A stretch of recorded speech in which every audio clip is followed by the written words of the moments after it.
Creating the leg of your bar stool. So in this tutorial we are going to create a sketch and extrude the angles of your bar stool correctly. So begin by creating a sketch. I'm going to use a centered rectangle, and what we're going to do is use a dimension of 1.5 for your bar stool, so 1.5. You scroll out here and by 1.5. Alright, finish the sketch. Now I'm only going to extrude this a little tiny bit, and you'll understand in a second why. So click on extrude. I'm going to extrude down because this is my top right here, and if I change the length of my bar stool later on, I want it to extrude the right way so I don't have to redo my assembly. So I'm only going to make this 3 inches, and I'm going to go the other direction and click on OK. Now the next thing I'm going to do is I'm actually going to add some colors so we understand what corners we're working with. So up at the top here, I'm just actually going to click a surface, and I'm just going to go and make any kind of colors. So I'm going to use diamond plate for the top. There's diamond plate.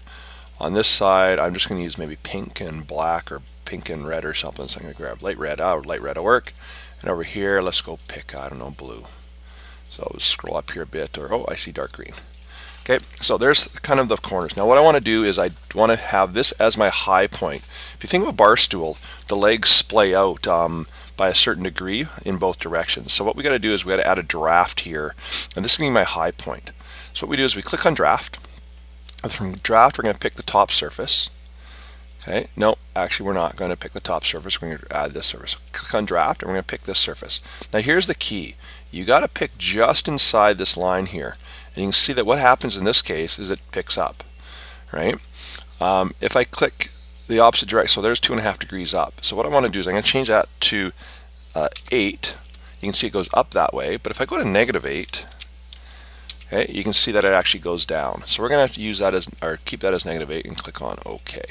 Now there's my first angle. Now my second angle, go back up to draft, I guess I didn't have to get out of it, is I'm going to grab this surface, and again I'm going to grab just right inside here, and you can see it goes automatically down. Okay, now I'm just going to exit out and go the opposite way. So if I hit draft, this surface, and I pick over here, you can see that this surface comes up. We don't want to change it from this point. This is our high point.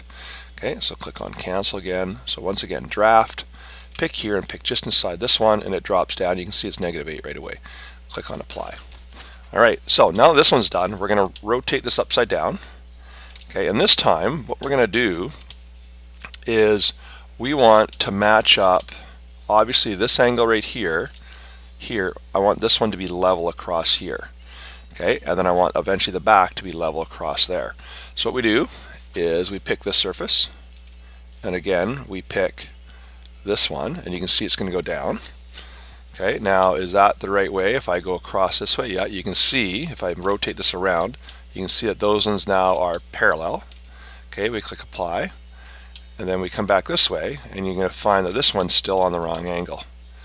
Okay, so to get this one right, we kind of come around again, click on this surface, and then we click just inside here, and you can see that one does there. I'm just going to move this over here a bit so we can see this. Okay, so that makes that one surface, so I click apply. So now when I look at this, that leg splays out that way, okay, and they're parallel top and bottom, and then when I do this one, that one splays out that way, and they're parallel that way. So that is basically setting up your leg for the right angles. Okay, so you can continue in Inventor and in assembly. Now the last part of this tutorial is to come back up the model tree, go back to the extension or the extrusion, double click it, and now I want my leg to be 20 inches tall, let's say. Okay, and I can scroll out, and then there's my leg. Okay, so that concludes kind of setting up the angles or the draft of the top and bottom of the leg so that you can actually continue in this project.